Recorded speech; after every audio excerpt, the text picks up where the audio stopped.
Policia në Hungari ka arrestuar një punëtor spitali i dyshuar se në mënyrë obsesive ka mbledhur dhe konsumuar pjesë të trupave të njeriut.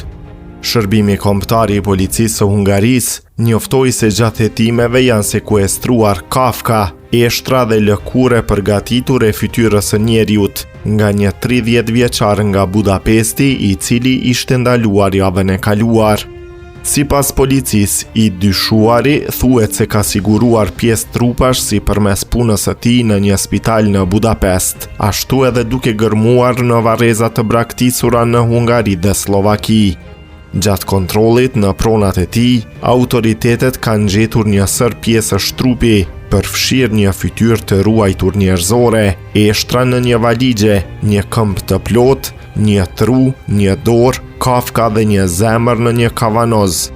Policia tha se zemra është ende duke u ekzaminuar për të përcaktuar nëse i përket njeriut apo kafshës.